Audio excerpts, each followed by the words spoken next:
Hello world, I'm Doris Hall James and welcome to the Indie Show. This evening, my guest is Jeff Washington. Jeff Washington is an excellent guitarist in all styles of modern music. Jeff has performed in an array of funk music, blues music, rock, and R&B. This evening, Jeff brings to you his gifts, his talents, and contributions as we follow him through his musical journey. I would like to take this time this evening to introduce to you Jeff Washington to the world. Hello, Jeff. Hello, Doris. How are you? Yeah. Keep on.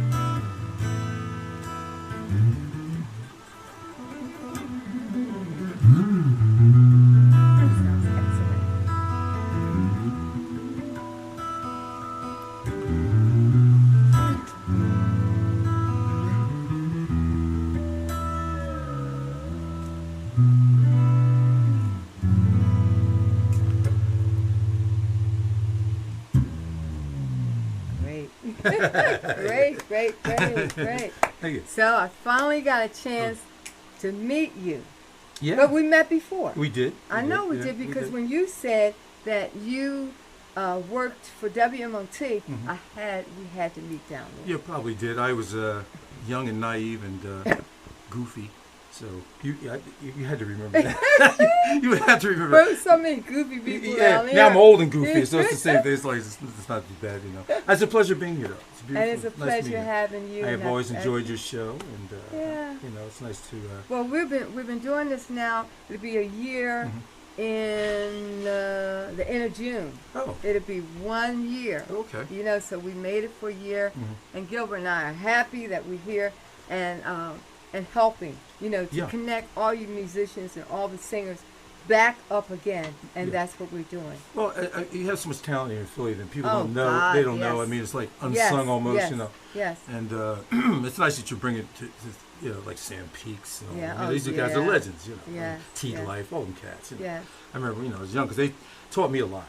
I mean, Sam, for instance, I was very naive. He taught me the business, what BMI was. I didn't know what BMI was. BMI. I thought BMI was Black Music Incorporated or something. I didn't know what it was. And it was I didn't know if it was a songwriting licensing place. So he taught me a lot of things in the studio, and that made me study because I did the 2 songs that he produced, and I was always playing guitar on it. But Herb Smith, who's another one, great guitarist, he played the solo on one of my songs. I'm like, oh, I was a little pissed at first. I'm like, no, this sounds good, man. So it made me want to study more and get into chord changes and theory. That's when I started studying with Dennis Sandoli. So he taught me a lot of theory and technique that I'm still learning. You know. Well, we continue to learn. Oh, yeah. You know, life is all about learning. You never stop learning, no matter how good, how well you can play something or you know how to do something. It's always a learning streak there. Yeah. You always can learn. Yeah, always learn. I remember hearing someone said, in school, I was a principal for many years, and one of the teachers said, I'm not going to that training because I know everything. I don't need to learn anything. And I said right then and there, I said, you are going to the training because just what you said, you don't know. No. You need to learn. Yeah, right. So you always can learn. That's always. You never stop learning. I mean, like I said, I learn every day. Try to. And it's never enough. Like Luther said, never too much. Never too much. Well, I learned something from talking to you, but I'll get into that later. Okay. Let's go and let's have you play keyboards and you're a vocalist and songwriter. Yeah, vocalist, songwriter, keyboard. I've always been a vocalist. I started off playing bass, which is weird. And you did. I'm learning again. I had one of these old Cisco Del Rey basses where I couldn't really afford a good one, so the pickups were loose, and you would play it, and the magnets from the pickups were attached to the strings. So I had to bang it to get the pickups back in. And they thought it was great. They said, man, he's banging his bass. I said, that's the only way it's going to work. And couldn't afford the strings, so I had my strings going this way, this way, that way. Whatever was the shortest I could fit at the Ford, I put it on, So I was like, at that time, I was like, I don't know, Vanilla Fudge and Cream. I was into them. And then my cousin took me to Lecture Factory, saw Jimi Hendrix. I didn't know who he was. I'm like, what is this guy doing, man? And then I started playing guitar slowly but surely, easing into guitar. And always singing. I was always a vocalist. from broomstick days. My mother wouldn't buy me a guitar. We used to have a broomstick and Oh. emulate the music, you know, with that. Okay.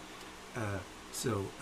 That's where I learned how to scat, because I would make the guitar noises with my, you know, dang dong dang, that kind of thing, you know. So it was very interesting. Okay, now I have to get this right. So let me just give me 1 second here. Mm-hmm. Turn this thing down. Get this right. Okay. Now, what drew you into the music industry? I mean, what drew you into that? Well, when I was little, I guess I was probably because not that I was like. He was the first person I saw really playing guitar and singing and doing this thing. Who was it? Elvis Presley. Okay. And then I guess the Beatles and things like that, you know. And my mother had the Beatle wig and the hair was more. I had the Beatles suit. And brothers walked past me going, "What the hell?" That's the first time I saw Ventura, because I'm like, "What the hell is this?" And so, you know, because it's guitars and I saw women chasing, I said, I want to do that. Hell with the music, I want women chasing me. I was like 10, but I wanted women chasing me. So, and got into that, and amazing that later, this friend of mine, Jim Mahoney, a great guitarist, he played in this band with me, and he actually paid for my lessons with Dennis Sandola. And he's not with us anymore. But he showed me how to play funk. You know? Really? Yeah, he didn't like, you know, he had a Sex Machine down like a. He's like.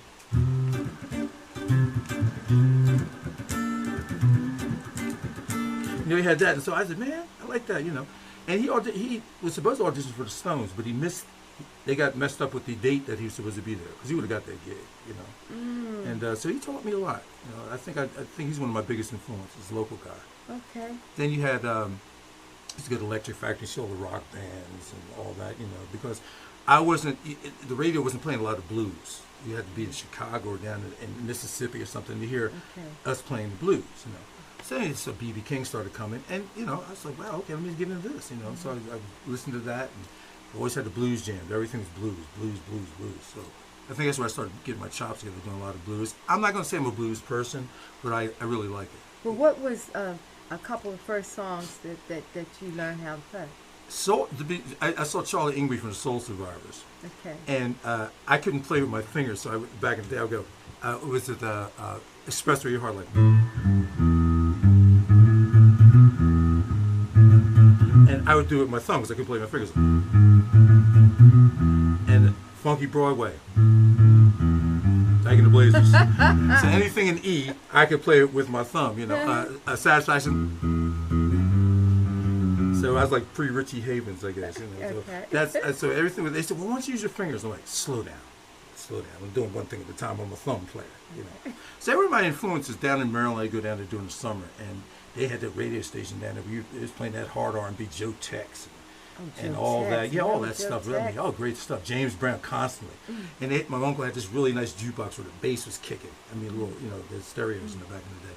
And we had a little band, me and my cousin Roger. And you only had one guitar between us, so I would play it. I want to testify. I want to testify. Love has done for me. Again with the thumb. And my cousin Thomas would play drums on the box. So we played for our uncles. They're drinking. Hey, boy, play me that blues song. And the more they drank, the oh, better we you sounded guys great. sound. Yeah, man. Give us 50 cents. We thought we were making money, man. For 50 cents, you can get 5 pounds of candy with that, you know. And so we did that all summer. And I started getting a bass, and I started getting guitars, and started playing in Northeast Philly. That's where I was at. Joined this band, Edgar Murray. We did everything from Stevie Wonder to Led Zeppelin. That's a real big thing. And I was the only brother in the band. So a lot of places up north, and they wouldn't hire us because I was in the band. Because you were in the band? I was in the band. They wouldn't hire Northeast Philly. They wouldn't hire it.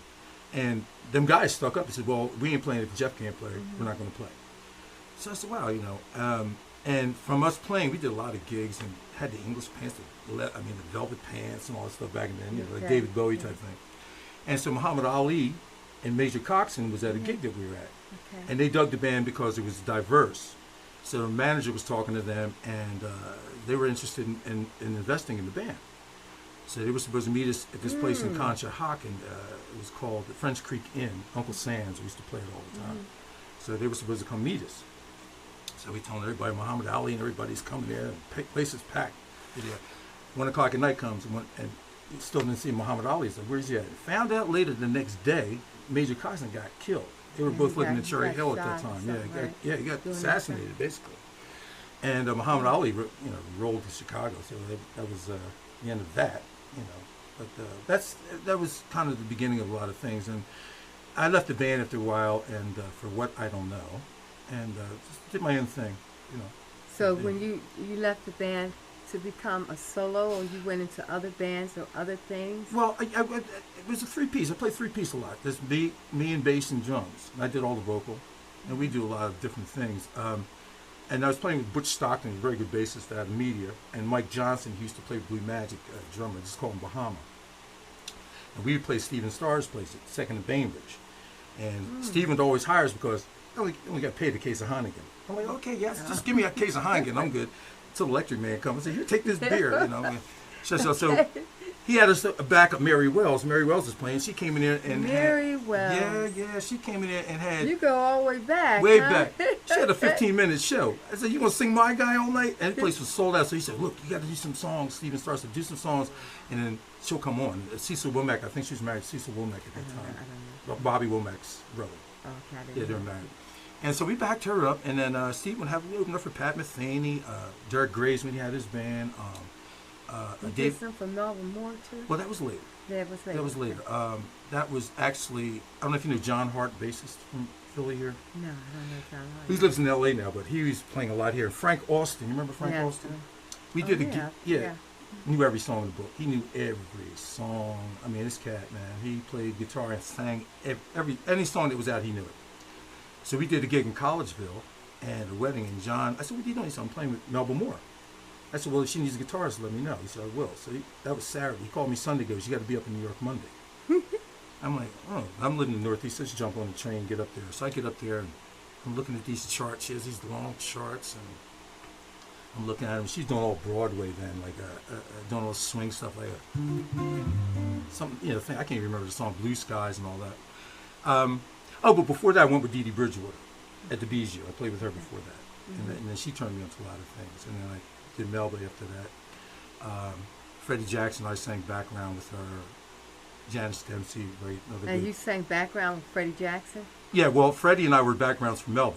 And they got me because I sang and played guitar so they could save bucks. Okay, well, that makes sense, yeah, right? So, and then Freddie got his hit Rock Me. Yeah. And Hush Productions, they were with Hush Productions at the time. So Freddie would open up, and then we would come on with Melba after that. I did it for a couple of years. That was I guess about 5 years. That was a living long in New York. time. Yeah, that was a long time. And we did All My Children. We did One Life to Live with her. I did One Life to Live with Freddie, and Melba did. Well, what do you mean you did? Well, we were performing on there live. On the show? Yeah. On those soap operas? Yeah. Okay. Yeah, we played on there. We were like in a club scene, whatever, and we sang live. That was good. Okay. Yeah. With Freddie, we lip synced. With Mel, we did live. And it was together for, I guess we were together, playing at least 5 or 6 years. So I was living in New York at that time. And then I came back to Philly and played. And then my friend John Adams, great keyboardist, he played Harry Belafonte, everybody. Misha Parrish, she's an English singer. So Misha Parrish needs a guitarist. So I went up there and rehearsed. And I was taking his brother, Keith Robinson, who's a really good guitarist up in New York. And they came to the Dell to play. So I said, well, I'll meet you there to see how the show goes. He goes, no, bring your clothes. So I had to play at the Dell. So it was really cool to open. So did you get a chance to rehearse first, or you just? Oh yeah. I rehearsed in New York, but I didn't know I was going to join them in my hometown at the Dell. And we went right on the bus and going with Simply Red. We did a tour of Simply Red all over the country. With Simply Red. Yeah, it was. Okay. And it was funny because she's from London, and Nick from Simply Red is from Liverpool, and Manchester, and they hate each other because of the football teams. They couldn't stand. They couldn't stand each other. They wouldn't give us. We'd go backstage for food. You can't eat this food, and all this. It was crazy. Well, all that traveling. Did you ever suffer from anxiety? No, I loved it. Well, the only time we partied all the time. I mean, Did you get any rest? On this tour bus, we would get some rest. I like to fly, and the tour bus wasn't bad. And you would get there. The thing, you check in the hotel early in the morning, and you're sleeping. Then you do a sound check. And then sometimes the gigs get canceled. You'll go and sleep, go to the place, do a sound check for 2 hours, go back to the hotel, change, and find out the gig's canceled. Oh my God! So then you get on the tour bus, go to the next gig, and I played with Lilo Thomas. We did a lot of canceled gigs, But But I wouldn't change it or trade it for the world. You know. Well, I understand. Now, did you come from a musical family? Well, I can say that I did. My mother, I was born in New York City, and then my mother and father lived in Atlantic City. They had like a little, I'm going to say speakeasy in Atlantic City. It was next to Club Harlem. Okay. And a lot of people would come from Club Harlem, like Dixie Hummingbirds, Nat King Cole, Nancy Wilson, mother knew her very well, Billy Eckstein, she knew her very well. And they would come over and party, you know, play cards or whatever, you know, it was mom's place. And so that's the only music background I can remember. So your parents weren't in music or anything like that? That was just something you loved and you got into it? Yeah, you know, most said that's a hobby, stopped playing, and you know, I was a gymnast. I went to college for gymnastics. I only stayed there for a year. And then when I was on the soap opera, she says, I knew you was always going to make it, boy, because that was her favorite soap opera, all my children. She goes, yeah, boy, I knew you was that was fantastic. Oh, yeah, well, yeah, it was fun meeting all, we used to hang there all the time, you know, when we even went, we'd let us on the set and hang out. And so Mika, I did David Letterman, we did Showtime the Apollo live. Okay. That was nice playing the Apollo, that was, wow, playing at the Apollo. You know. So what was an average day like for you when you were doing all that traveling? Because you had to fit rehearsal in? You had to... Well, we rehearsed already. Sometimes if you were going to do another song, you might rehearse during the day. Like if we had like a month playing in Bermuda, which is, I loved it, you know, and we're going to get ready to go do something. Melba would go, we're rehearsing today. I'm like, you thought you wanted to day off? Yeah, I'm going, come on, man, you know. Okay. And so, you know, you were rehearsing, once in a while you add a new song to the repertoire or something, but I enjoyed the road. I mean, now I say I can enjoy it. Then it was like, I hate the tour bus, I'd rather fly. Now it's like, now I'd rather be on the tour bus instead of flying, you know, because you can relax and the camaraderie that you have with the band and all that. You know, I do miss that, you know, the camaraderie.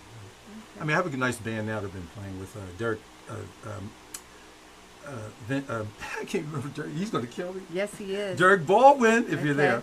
Keyboardist, left-hand bass, really good. Keith Simpson plays drums with me, really good. So you're working with a band now? Yeah, I do solo and I have a band too. Because you do solo and you're working with a band. Yes. Are you doing a lot of traveling now? Just when I play up here, from Maryland to Philly, you know. Okay. I play Westchester a lot. I've been here one place for like 18 years every first Friday, playing with the band. 118 North, I do Ardmore Music Hall. And what other place? Oh, I do some casinos. You know. Get ready to do a casino in Chester at the end of this month. I do Delaware Casino sometimes. Okay. So. Now, as far as your songwriting, let's talk about that for a moment. Okay. Do you collaborate with others? Whew, I haven't. It's very Do you rare that I want do to write that. a song with Gilbert and I? I sure will. I sure will. Okay, you're gonna write a hit too. We'll debut it. I'll come back and we'll debut it on here. Gilbert said, "Huh?" He said, "We'll debut it on here." I really just write myself. I mean, I'm not a summertime writer. Autumn time, I'm a Pisces, so autumn comes, I'm into writing and doing things. I have a lot of tracks I have to finish. Working on the video for a So song. it's a message in your music. It's a creative process that you go through. Like it's something that you're thinking about, or it's a mood that you're in that promotes you to write. Yeah, I would say I'll wake up and I say, man, I can't write. Then I'll wake up one morning and something hits me. Okay. And I'll just write it and have it done, record it. I have my studio, so I'll record it and put some vocals over it, you know. But like I said, it's like if I try to push it, nothing comes out. You know? Like I would listen to it the next day. I'm like, why did I waste my time doing this? You know, because I know a lot of songwriters, you know, go through that. You know. Yeah, I understand that because I've been trying to write this song for the past maybe 3 or 4 months. I can't get it, and I've been sitting there trying to push myself to write it, but I can't. It's just. Do you have the lyrics for it, or you? No, I have more of the music, the instrumental, than anything. And I have some of the lyrics, but I just don't feel the song. Now, maybe in a later date, or maybe I have to get into a mood to write this particular song. So I understand what you're going through. My father told me, I told him one time I couldn't write a song. He goes, write a song about that. Oh, yeah, okay. Yeah, write a song that I can't write. You know? So I said, I still can't write. I can't write something, you know. So it's all around you. It's just like, but like you said, it hits you a certain time when you can be creative and put those words together with some depth. Yeah. You know, not, you know, just Mary had a little lamb. You want to go a little deeper. Mary ate that lamb. You know, you want to get a little deeper. Mary had lamb. You know, and it wasn't too bad. Yeah. Okay, that was terrible. Okay. But look, let me say hi to our Facebook fans. Oh, okay. Who's that? Oh, Janice. Let's see Janice Lehman. We're Yeah, going to Janice. go this way. Can you see it? You want Yeah. to read it? Okay, go ahead. Edward Farrell. Hey, Ed. I know Ed. Hey, Ed. Jessica Lorraine. I don't know Jessica. That's but hi. my cousin. Oh. Good evening, Jess. Okay. That's Jess there. Okay. Hey, Jess. Okay. Oh, where'd you go? Oh, you done tore it up. Yeah, I took the thing Yeah, off. took it all off of there. Okay, Gilbert, keep it on because I took it off. Okay. Well, we were going to say hello. We're going to go back on. Okay. Gilbert, you still on? Yeah, Pick up the names for me. okay, Jessica was the last one. Yes, pick it up for me. Leland Donnell Porter, Yeah, Okay, Leland. Yeah, Leland, Leland. okay. Hey, Leland. Matt Green, Oh, that's my friend Matt. He's always there to support Hey, the Matt. shop. Okay. Linda R. Quinn. Yeah, I know Linda. That's my good friend Linda down in Florida. Okay. Hey, Linda. All right. Amanda Riggs says, "Good evening, everyone." Hey, Amanda. I know, yeah, Amanda too. Yeah, she's a fan. Always comes to see the band. Hey, Amanda. Yeah, Okay. yeah, she says always a great showman and a truthful performer. Thank you, Amanda. Proud Okay. to call you my friend. We got it, Gilbert. Okay. Okay. And this Doris Hall James, who's she? I don't know how it got there. How'd she get her? What's A she up couple in there of for? people, you know what I'm saying? It won't play. It's good on your end. Hey, Sandy, a couple of Yeah, there's- people say it won't play. Is everything good on your end? Is everything good over here? Okay. I said that to Sandy because there Oh. were 2 people that said that it's not playing. Okay. So no one. Hey, everybody out there. Can it's we hear? out Can we hear? Can you hear us now? Everybody hear us? Okay. Hey, Roosevelt. There go Dean Morrow. Yeah, they Tom can hear it. Stinson. They got hearts and everything coming up. Yeah, good friend Tom Stinson. Hey, Tom. Hey, Big Jim. Tom Pendleton. Hey. Roosevelt Walker. He's another great guitarist too. Great Okay. guitarist. Tom Stinson. Leroy Hawks. That's the man. Leroy. That's the last man in the soul. That man. He great singer. Dean Morrow. Hey, Dean Morrow. Good evening, Doris and Jeff. Uh huh.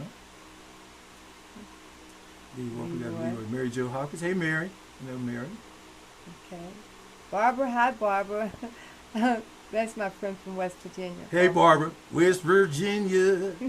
Barbara Mount can- Mama. West Barbara Virginia. can really sing. I gotta get her up here. Oh one yeah, day. that'd be She great. can That'd be sing. great, yeah. And then you got Mary Jo Hawkins. Yeah, she's I think Mary. Hi, Mary.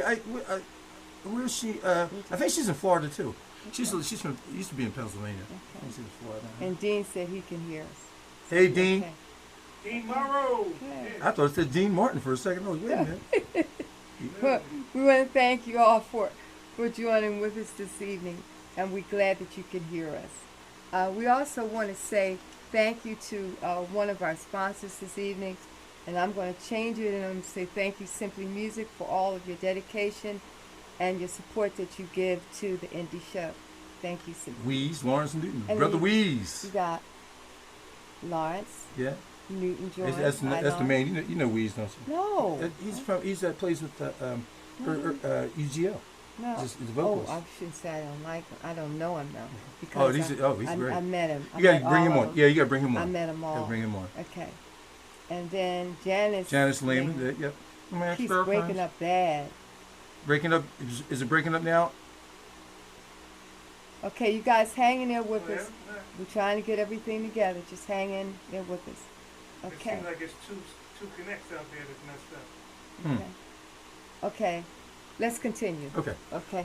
So now we talked about an average day, and you do collaborate with others. I just did. I recently, my friend John Adams, he had a nice jazz piece that he heard, and I put lyrics to it. He said, "You messed up, changed the whole song." It's called "Hello Monroe." Nice jazz thing. Okay. Hello Monroe. It has that kind of thing to it. So that was the last time I collaborated.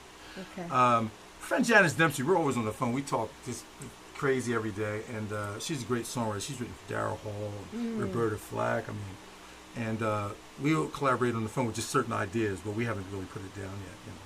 Okay. I think they're the two people that, if I collaborate, they're the ones. Yeah. Okay. Now, do you do? I guess this is a crazy question, but you were you doing studio sessions too? I have done some. I actually still do some. I do it online. They'll send me the track, and I'll put guitar on it, and then send it back to them. Isn't that amazing? Yeah, it's just great. I mean, it's a shame because the recording studios are almost non-existent because everybody has their own studio. But it's still nothing like a recording studio. I mean, the ambiance there, and it's, it's nice. But some people have like amazing studios at their house and their basements. Like you guys have a nice setup here. It's great. Thank you it's fantastic. very much. And I heard I was going to get this keyboard when I was leaving. Oh, you as, heard as, as a parting gift. As a parting gift. My keyboard. Yeah, pardon me, gift. I have to get back. Like I was telling you, I got to get back practicing it. One of the people out there gave a possible reason why some of them are breaking up. Wow. Those storms. Oh yeah. Really? Storms. They're probably in a storm area. It's not raining out here now. Is it? No. Yeah, they might be getting it up there northeast or whatever. Okay, Jeff. Now, do you get nervous before your performances? How do you feel? Like now, I just I was kind of nervous here because I'm not used to sitting and talking. I mean, I'm always talking, but not sitting and explaining myself or being asked questions, which I dig. Just mainly just go and do it. I mean, I'm shy when it's one person, but when it's 1,000, I feel comfortable. I'm most comfortable on the stage. Very comfortable. Yeah. Nervous energy, I guess, positive energy, more or less. But I just go and wing it, just kick it, visualize it, and just go do it and kick it. Well, what do you want to do now? What is your goal now to do? You travel and you play for all these famous people. What do you want to do now? I'll just keep playing music and writing, maybe write for other people. I write songs that I don't think I would do, but somebody else might do. And writing a movie. I want to do a movie. I have a couple ideas for a movie, which I'm collaborating with Janice. We had talked about it. And it's going to be a comedy horror movie that we're thinking about. So it's going to be interesting. Yeah, it's going to be interesting. Yeah. Something that scares us to death. Yeah. Oh, yeah. It's going to be kind of like a Get Out type thing because the actor that played in Get Out, the comedy guy, he's perfect for the part that we're thinking about.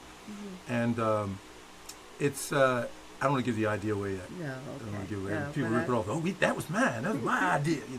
But that's what I want to do next. It's something I haven't done. How about? I've done movies. I mean, I've done music in a movie. There was one movie in Philadelphia. I played with Melvin Moore at the Art Museum, 4th of July one day. Okay. And this guy, Robert Rothbard, the director, he's from Philly but lives in L.A. He was the second unit director for the movie Glory, Denzel Washington, Morgan Freeman. So he had this movie that he wanted to do in Philly. He asked Melvin to be in it, and I talked to him and I said, "Well, do you have any music?" He says, "Well, I'll let you know." So I had a meeting with him in his office, and they had a slogan, "Life's a bowl of cherries." I said, "What is that?" He goes, "That's just a slogan we're using." So I used it and made a song out of it. So that was like the theme for the movie, and it was a real campy song I wrote. It was like, ba-da-ba-da-ba-da-da. I can't even play on guitar because I can't even remember the chords, but the Mummers played this song at the beginning of the movie. No offense to the Mummers, I'm not a Mummers fan, no offense, but to see them walking down Market Street at the beginning of this movie playing my song was a trip. And then they did a dance sequence with my song. Charlie Putt. So you can go on my webpage and see it on YouTube. It went direct to disc, so it wasn't I remember I found it on the Amazon, and they said, "Charlie Putt, somebody just bought it." I said, "It was me, man." Do I get any money out of this? I'm spending money on it. Well, how do you handle mistakes during your performance, where we won't know it was a mistake? Oh, you make a mistake. Miles said everybody makes mistakes. It's the note that comes after that counts. So explain that to me. So you make a mistake. It's like you're playing an A. I might do something, mess up, and play something like that, and you go after that. Okay. So you cover up the mistake you made. That's no cover up from that. There's no. So we don't know that you really made a mistake, but we, meaning the audience, don't really. If people that know me, if you see me making a face, I made a mistake. I'm like, or something. Man, you're into it. I'm like, yeah, okay, that's good. Like the. It's like when I met B.B. King, my girlfriend, Sajada Robinson, who's a makeup artist in New York. She worked for Barbara Walters. Okay. And so this time, Barbara was interviewing B.B. at the Plaza Hotel. I said, "Oh, you got to take me. I got to meet the King. Got to meet the King." So she clears it with Barbara, gets me on the set, and I'm sitting there like this. Now I was nervous then. And same with Albert King. I backed up Albert King back in the day, which is really scared me. That's a whole nother story. I said, we need 5 hours to tell this story. But so my girlfriend says, my boyfriend's over, and he's a fan of yours. Bibi goes, bring him over. So I go, I said, Mr. King, how are you? So he lets me play Lucille. Now, it's not the real Lucille, but it's the one he has, So I get it. I'm doing his Eddie. He goes, whoa, young man. He says, why are you working so hard? I said, sir, he said, only takes 3 notes to tell a story. And it's like, walk down the hill and have them all.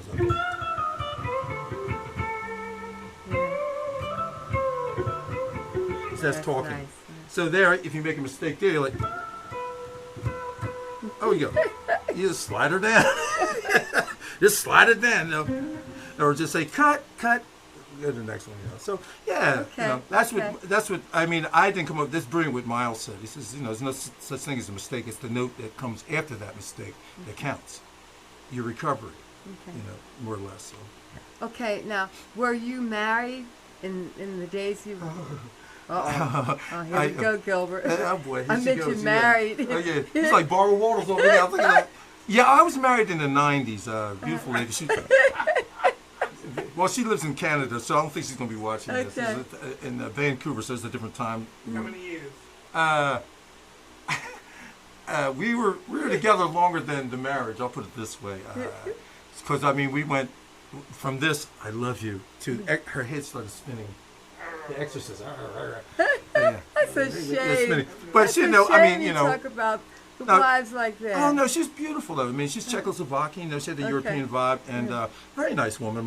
She was very good to my mom. Okay. And but we broke up. I had an ego then, and she was modeling. So I mean, it was that ego, So I wasn't. It wasn't her fault. I wasn't correct either. Okay. I can say that. But I did write a song on my first CD called Shoe Polish about her.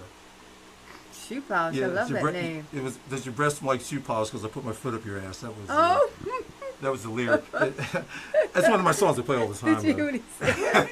Well, I mean, it's like. Did you ever play in Czech? In Czech? Mm-hmm. No, I've never been there. No. Okay. She came over when they had the Iron Curtain. Her family moved to Canada. And then she lived in Hawaii, and she came to Philly because she was doing modeling here, and I met her at a gig here, and then we just started talking, and, fell in love and hooked up. And we lived in 9th and Spruce, and just, Wheezy and George, that kind of thing. Okay. And then, it's just, like I said, it was like I was young, I had a Jerry curl, so I was chemically imbalanced. The Jerry curl, the chemicals. Okay. And, okay, that's enough of that. Next. But so how did you, so are you married now?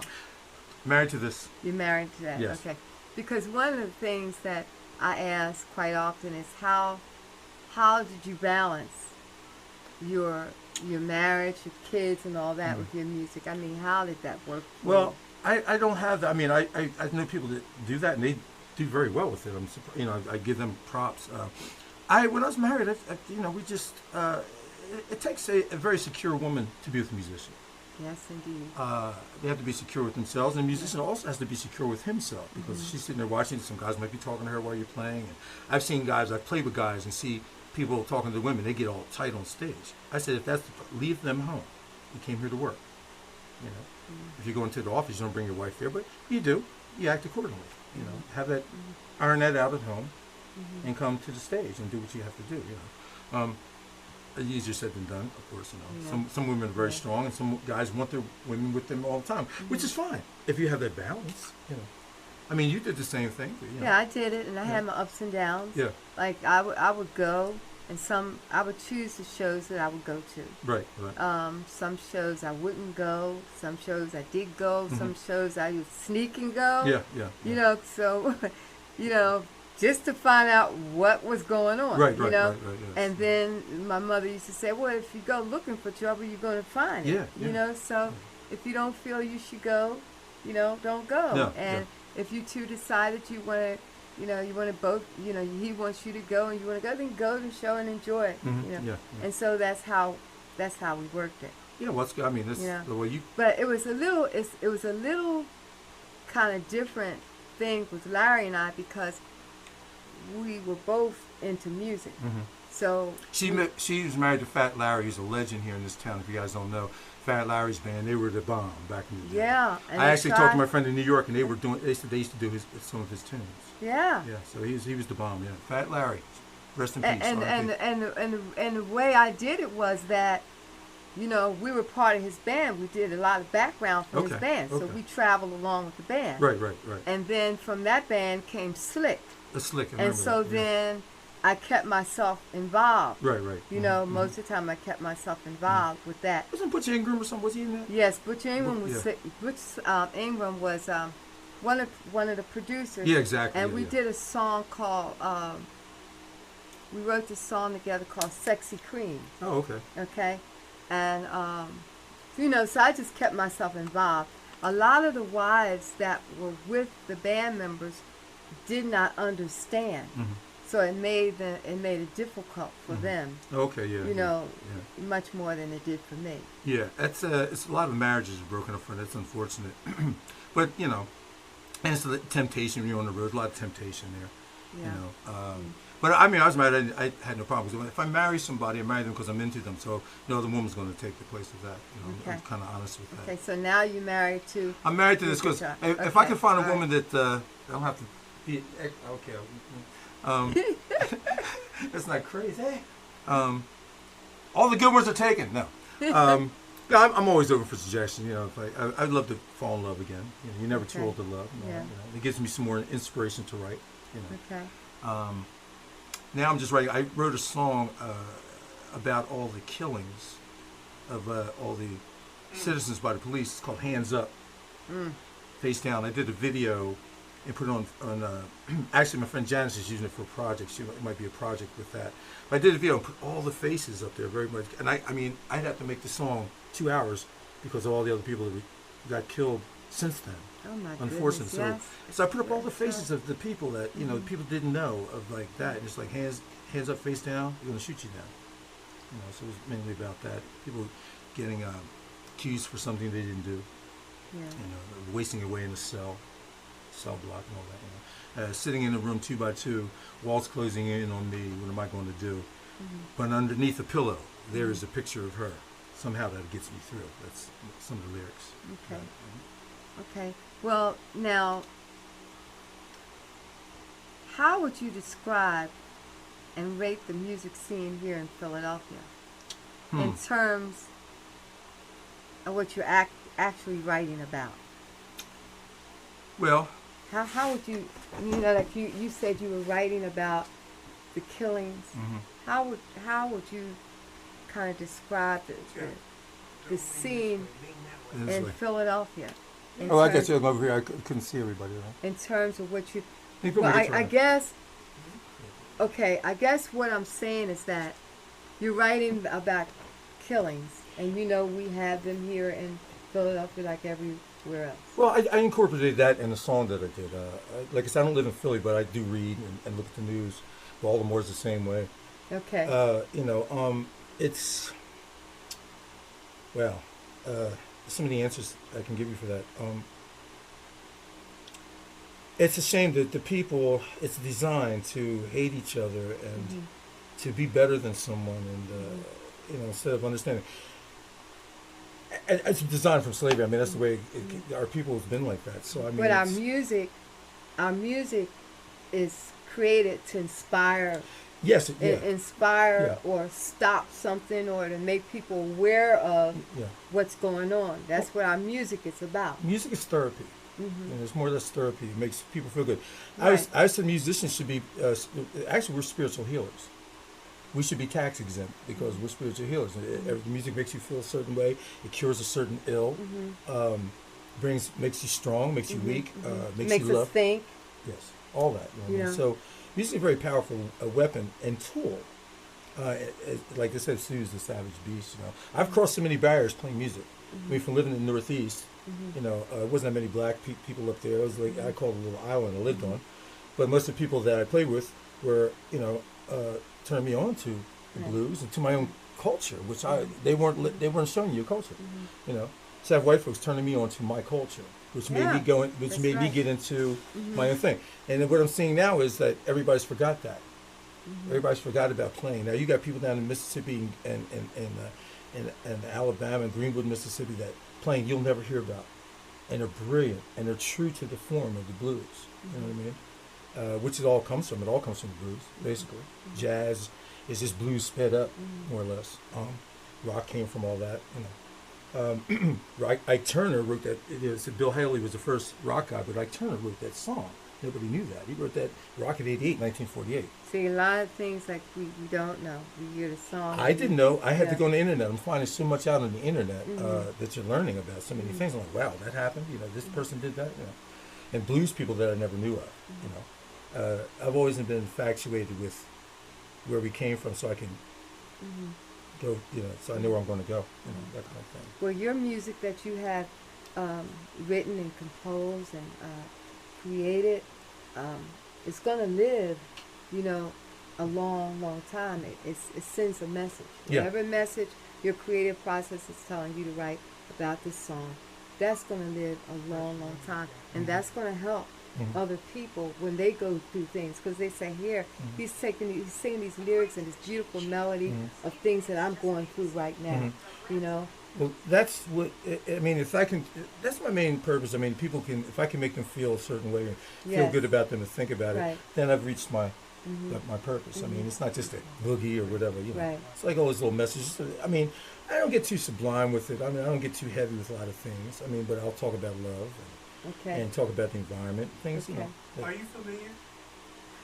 Okay. Oh sure. Oh yeah. Oh yeah. Now, oh, yeah. now. Oh yeah, Sister Rosetta, sure. Yeah, she was real big in England, very big in England. Yeah. And I'm going to say this: if it wasn't for a lot of these English cats, you wouldn't even know about the Hurricanes because they brought a lot of this stuff over here, the blues. The Beatles, Jimmy went over there, Jimi Hendrix, and he played over there and took over. And Paul McCartney got him back over here when they were doing Monterey Pop. John Phillips from Mamas and Papas asked the Beatles to get together. He said, that's not going to happen. He said, well, I got an American bloke that you'll dig. And he told him about Hendrix and brought Hendrix back over here. I'm not sure if it was the Beatles. A friend of mine, this is like I'm telling a story that I heard. Right? They were saying that the Beatles were wondering why America did not give black artists their due. Yeah. Because those same artists, when they went over to England somewhere, they couldn't believe it. No. They couldn't believe the well, Paul McCartney was offended. He said, well, the Beatles put in their contract they would not play in front of segregated audiences. They had it in their contract. He says, if that's the problem, no, we're not playing. You know. Paul McCartney came over and said, he's offended because they're treating people like animals. We don't do that in England. We rever these. You know, the Stones did the same thing. Yeah. They with Muddy Waters and all that. They did Howlin' Wolf sessions over in England. Eric Clapton, Stephen Winwood, Charlie Watts, or whatever. And Hubert Sutherland played with Howlin' Wolf, and he invented the turnaround more or less. Like diddle diddle diddle diddle. This kind of crazy lick here. Whoops. And like a. That's like a blues turnaround, more or less. And he kind of invented that. And so they were going to do sessions. Clapton says, if you don't have him here, we're not playing. We're not playing. He's who we listen to, you know. And so I have to say, all those cats brought the blues back to where it belongs. And you know, Muddy Waters in that movie, I mean, he went over there and says, "There's all these people going out there at the plane. They were waiting for him." It's like, you know, they're like, yeah. Okay, you know. let's get back to you. Okay. I want to get back to you. Okay, and tell me a little bit. How do you keep up with your fans? Because you have 5,000 fans. Yeah. Fans. I pay them all. I pay them all. How? Pennies. 5,000 pennies. You give them a penny. I have no sense. Well, I ain't got no sense. Gilbert, don't you say that? No, I love people, man. I love talking to people. I'm not into texting and all that. You know, I text when you have to, but I like to talk to people. You learn from things. You learn from people, and you get emotion from them. You know, somebody might say something, remind me of a song. I'll write it. You know, something like that. Just say something witty. Most of the people they'll friend me, or I have so many friends that I know from England to California to Vermont. And you keep them abreast as to what Jeff is doing now? Oh, yeah. Well, I post things online, and if I got music or video, I'd like to get their opinion, you know, if they dig it. If I do something, I'll listen to it, and I'll mix it, do a rough mix on it, and put it up maybe for a night. And they'll respond. They respond. They That's say great. they like it, this and that. You know, because you're always second guessing yourself. You know, Mhm. I can play something. You say, Jeff, that's fine. I'm like, but there's something that bothers me. There's one little, you know what I'm saying? There's like something in there that just bugs me. But you won't hear it, but I hear it. Yeah. I've written Yeah. songs like it's Yeah. recorded. I said I can't even listen to it because that one thing bugs me, but you'll never hear it. You know. A lot of that sometimes will keep you from finishing. Exactly. Military call it mission creep. Yeah. It's like, Yeah. it sounds right, but I can do this. It sounds right, I can take that out. Right, It sounds like now it's 2 years later. Yeah. 2 years later, you sitting upstairs with pajamas on, the beard. I'm gonna finish this today. You know. That's what Brian Wilson was like. Well, now where are you performing anywhere, like in the area? Soon? Next Friday, I'm in Westchester at the Social Lounge. Okay. I've been doing First Friday there for 18 years. Got a nice Oh, following okay. there. I will be, where else am I going to be here in town? Because I'm playing in Maryland a lot. I got to play there actually Saturday in Chestertown, Maryland. Okay. Then I come back up here, and then most of my gigs are every third Saturday I'm with the band in Exton at Ron's house. Yeah, so you got to come. Okay. Exton. Exton, Pennsylvania? Mhm. Okay. But next, not far from King of Prussia. Okay. Exton. Oh, yeah, I know where Exton is because my sister lived in King of Prussia. Oh yeah, well there you go. Yeah. You can do some shopping and come see me. I don't know about that. That would be nice, wouldn't it? Yeah. So, but I usually post all my stuff online. But I mean, I have so many friends, and like I said, I play music. But if it wasn't for the people, you ain't nothing. So I treat them accordingly. You know, I respect the people for coming to see me and making me have a living that I dig, and giving me a living. So we want to tell them that that gig that you're doing next time. Do you have an address or something where or you'll go back on Facebook? Yeah, I'll go on and maybe Facebook and put it in yeah, I'll put because it in. that's Yeah. not far from here. Yeah, put it all. I always do that. I always do Okay. all the dates. My friend Derek Baldwin, the keyboardist, he always adds, puts his ads on too. And it's nice because you have just nice people that we play a variety of things. I mean, I'll do some originals, and then I'll do things by other people. We'll put on an arrangement to it. It's like You a do little cover songs. Yeah, but we do it our own way. Like I'll do Watchtower by Hendrix, but I've been doing it for years, but it's funky. And I'll go into California Dreaming, and we do all kinds of things, and there's drum solos and all that. So it's epic. The song, it's a mainstay that we do. And song Shoe Polish, like I told you, that's a big hit.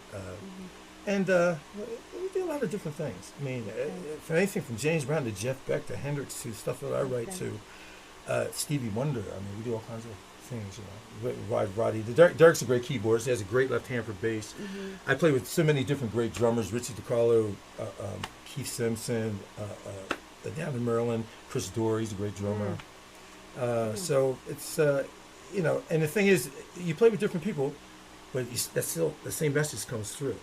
Someone else will bring in a different vibe to it. Sure. But it's still there. Yeah. The pocket's still there. Yeah. I love pocket. It's all about the pocket. You can do licks. Listen, licks will turn heads, but a pocket gives you the bread. Yeah. So that's the bad thing. You got to have people doing this. You can't have people doing this. I love to hear you playing. It just sounds really relaxing to me. Oh well, thank you. I don't like this. No, not that kind of relaxing. Like man, can you play it again? Just turn it down a little bit. No, you got to come. Definitely, you guys come and be my guest, please. And then you see the whole nother side. Like I said, I'm more comfortable playing and on stage and the crowds. I've played with Melba Moore, played in front of thousands of people. We played. I remember doing Disneyland. Played right at the castle. It was us, Shalimar, and Billy Idol. It was weird. That was a weird show, strange show, but it was Main Street just packed, packed with so many people. I'm comfortable. I'm fine with it. But which of those venues? I mean, which one was your favorite? The Apollo, playing the Apollo. Apollo? Yeah, I love the Apollo. Because that was like, man, I'm on this stage here. Apollo. I did the old Spectrum, playing the Spectrum. The Bijou Cafe. I forgot about that. The Bijou Cafe used to be the spot. I used to go there and see so many people returning forever. Saw the average white man. My friend Bob Kelly. He's over in England now. And he was on tour. He used to do sound for Traffic, War, Jay Giles and all that. Emerson, Lake and Palmer. I used to go on some of them dates with him. I was young. So he sent me a cassette. He goes, man, check these cats out from Scotland, man. So listen, you guys are funky. I thought they were black, Go to the Bijou. It's me and maybe 15 other people there. and they came on there kicking it, funking. I just saw them a couple weeks ago. My old bandmates playing keyboards with them, and saw a lot of people there. Then Lee Lott, who worked at WMOT. and then she worked for We Electric have to Factory. find her. Oh, you got to find her. We Yeah. got to find her. I love Lee. If you're there, I love you. Yeah, if you're listening to, I've Yeah. been looking for you for a couple of years, Lee. Yeah. But she started working for Larry Magin, Electric Factory, and he Okay. owned the Bijou. So I was like, had a day job. One of my only day jobs, I think, was working in Clover in Northeast Philly on Frankfurt Avenue. I worked in stacking records or whatever. And she says, Dee Dee Bridgewater's down at the Bijou. Her guitar Oh, player. that's how you met Dee Dee Yeah. Bridgewater? And she's a guitar player. She said, are you interested in coming down? I'm like, sure. Okay. So I got the album, listening to it, and Stanley Clark had produced this album. I'm listening to it, and Bob Kelly drives me down there. I was scared to death. I'm like, man, I don't know if I'm going to do this, man. He goes, well, he says, you're here now. What are you going to do? So I'm looking at the charts, and I'm like, okay. So I asked the music director, I said, do you have a cassette of the gig? He goes, yeah. I said, is it the same? He says, yeah. So I just memorized the music. Played the first show. It was with Billy Eckstein. Played the first show and got through it. Played the second show. And I said, I'm waiting to get paid. She goes, bring your clothes tomorrow. I'm like, huh? She says, bring your clothes. So you were hired at that spot? She sent the other guitar player back to L.A. and Hired hired on me the right spot. there. Right, so I went from Clover, On I'm the on the spot. road. Boom. And my mom came, the second night I came, I said, Mom, Billy Eckstein's down there. She said, Billy! I said, Mom, come here. She said, Billy! And so we're opening up for Stanley Clark's School Days Band with them cats. I'm like, wow, that was like quick, like just jumped into it. Then she hooked me up with George Duke and Dugu and Alphonso Johnson. I played with them once at Kareem Abdul-Jabbar's Jazz Cruise thing. And then I moved out to L.A., lived there for a while, and get this call auditioning for Tina Marie. She just came out with this album. Wow. So I go there for the audition, and the guitar player's place I took at Dee Dee Bridgewater, he's there auditioning too. Oh, no. And he lost said, it again. "Oh, He lied there. Lost it again. Oh yeah, lost it again. I said, you have to get me out of here, because I sang, and that's what got me the gig, because I sang background. So you put him out again? Yeah, man. I said, I said, brother, get me out of here, back door or something. And Tina Marie, she had an assistant. I thought she was Tina Marie. I said, because I thought Tina Marie was black, And I said, says Tina Marie there. I said, that girl look like a hippie over there, sir, And so I had the gig, but I was broke. I was like broke. I was eating oodles and noodles, potato sandwiches, potato pancakes, potato ice cream, potato milkshakes, And she said, I said, well, do you pay for rehearsal? She goes, no. I said, I can't be a sucker for your love. Yeah. Okay, that was a bad joke, but So I didn't do it. And I came back to Philly, because I was like, oh, I got to get out of here. It's like when everybody was, okay, we're going to rehearse. When we can't, so when are we going to rehearse? Everybody's just laying by the pool, because they already had their money, and they're just chilling. Yeah. Guys like Switch, I was going to play with them, Switch, And I said, dude, I got to get some bucks here, And so I came back to my home and continued the impossible. Okay. Okay. Well, now, what inspiring words do you have to say to those that may want to follow in your footsteps? Keep your dream alive. You never know enough. Keep reaching. Don't get comfortable. Keep writing. Keep visualizing. Talk to people. See the world. I'm lucky. I went to a lot of places that I would never have gone. Being on tour, London and south of France and Nice and things like that. And just met so many people. So it changed my outlook on a lot of things, just being friendly. Okay. I think we're going to commercial break now. Yeah, I want to say, but you know what? That's a plus, because a lot of people wouldn't have never or won't travel like that. No. They will never get an opportunity to travel the way the musicians and entertainers Working travel. vacation, I call it. They will never get that. No, and it's a shame, because I'm in Maryland. I might tell some people, oh yeah, I went there, and they're like, yeah. I'm like, well, can I get a word in for my guitar company? Sure. Just give me a second. Let me go here. Oh, you're gonna say hello to more people. Yeah, it's we have. Let me see They're where the same we're. people, huh? Kenny Jenkins. Hello, Hey, Kenny. Kenny. Yeah, Kenny. Gordon Grant. Hello, Gordon. Jimmy Williams. I was talking about you earlier today. Hi, Jimmy. And Jimmy was the bass player for the OJs. Oh, okay. And Hey, Jimmy. spent 40 plus years with Oh, OJs. cool. Okay. Cool. Janice Lehman, and Janice said, "This is great. Just wish I could hear more. Feed keeps cutting up." She's up in Northeast. It might be bad. And it may be the fan too. Yeah. Janice Lehman, I think he said hi to her and Jimmy Williams again. And Kathy Briggs joined. Hi, Kathy. Ron Taylor. Hi, Ron. Benny Janice Barksdale. Lehman. Benny. Oh, Ted Cohn. Hi, Ted. Now, Ted is and was original member of Fat Larry's band. Oh, okay. He's a guitar player, okay. too. Okay. Hey, Ted. So he was there at WMLT when Okay. you were there. Okay. Okay. Yeah. Hi, Ted.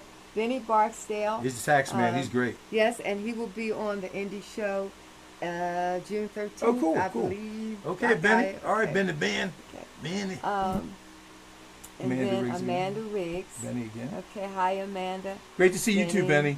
Benny.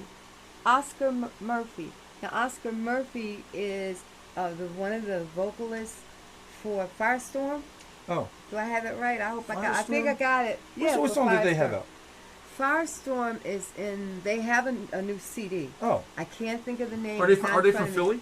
Yes, they are. Oh, okay. And they were on the show a couple weeks ago. Real funky band. Okay. Talented band. They're great. Oh. Okay. Right, So right. I haven't gotten to see them live yet, but Okay, I will. cool. So hi, Oscar, and we got Kevin Murphy. Kevin. Hey, yeah, Kevin. Another Nagster. Hey, brother. Ron Taylor. Hey. June Riley. Hey, glasses. Okay. And Thomas Thomas Clark. Hi, Thomas. Okay. And then we have Kevin Murphy. Kevin again. That good dude. Great stories, my brother. Hey, right on, brother. He's down Yeah. in Maryland too. Yeah. Okay. Yeah. Amanda Riggs. Great interview. Nags Life, baby. Yes, sir. Okay. Roosevelt Walker. He's a great guitarist too. And he says, We actually met in Philly when you were with Mike Mika. Mika, 30 years ago. Oh, okay. I was. And behind Diane Johnson, you were with the 6'2" band. Oh yeah, wow, you remember that name? Yeah. 6'2" band. Yeah, we call it What's that 6'2". about? Tony Enriquez was in that band. Oh, Tony was because in we were that all band? 6'2". We were all 6'2". That's right. Yeah, Okay. yeah. Talking about height. Yeah. If you was Okay. 5'10", you couldn't get in the band. Oh my If goodness. you was 6'8", you couldn't play that. Yeah, Okay. 6'2". Yeah, we were all 6'2". I Yeah. thought you meant 6'2" like Carpenter Street. No. Oh no. it Well, was that will height. be later. We'll put that in the book. That's what we'll say in the Okay. book. And Marcy Francis said, "Love you, lots of success." Thank you, Marcy. Okay. All right. What else we got there? I think we went through all of them. He's got a lot of people that are Yeah, watching. so Though. a lot There's of like people. 81 up there watching. Yeah. You guys can, you can comment. A lot of people watching it. Lawrence Newton-Joy. And okay, so it's time for us to almost close. So It was great. No, I just want to say I want to you Joe to- Nags and Peter, if you're listening, they make great guitars, Nags guitars in Greensboro, Maryland. Okay. And they built this for me. They said, we'll build it for you if you play it. I'm like, hell yeah. Oh, so they built the guitar. Yeah, this is gave like, it to you at no cost. yeah. Well, I'm an artist. I endorse them, so Okay. so that's some endorsements and all Okay. that. But no, it's very unique guitars that they make, and they make great guitars. So, and everybody knows that because I always put it on my webpage, Okay. Red Nag. So I just want to give them a shout out because I love you. Thanks for giving me this beautiful instrument. We've made some great music with it. Yeah. But I want to say thanks to you. Well, thank you. And you've had an awesome career. Don't put that down yet. Oh, okay. You had an awesome career, and as far as I can see and hear, it's still going on. You're still traveling through your musical Oh, journey. yeah. It's not Okay. going to stop. I got to pay the It's- electric man. Yeah, and there's a whole lot of things that you still got to do. You got to give us more and more good music. Yes. Because we're looking for that. You'll be the first to get it. When I have the next CD out, we'll debut it here. Okay. All right. Okay. Okay. Now play something because I'm getting ready Oh, I to don't go know what to off. play or something. Okay. Just give me something. Okay. Okay. Thanks to Facebook family and friends and the world for tuning in tonight. Thanks to my producer Gilbert Lomax, and thanks to all the sponsors. Mingle Event Studio. We had a event there last Friday, May 24th. Thank you guys. Simply Music Incorporated. I want to say thank you to my kids, and thanks to Philly Live Radio for all of their support. I want you to check out Philly Live Radio. It's 24/7, and it's Monday through Sunday, completely through. And on that show, we have Carlos Levon. Top is one of the shows, and Let's Go Back is another show, and that comes on Tuesday evenings. Next week, June 6th, we have the Good Shepherds, and that's a gospel a cappella group, and they will be on next Thursday at 8 o'clock p.m. You can follow me on Facebook, like and subscribe to my YouTube channel, check me out on Instagram, and check out my webpage. Boy, that's a lot to say. I am Doris Hall James, and I thank you for listening in to my show this evening. And we're out. Thank you, Gilbert. Thank you all.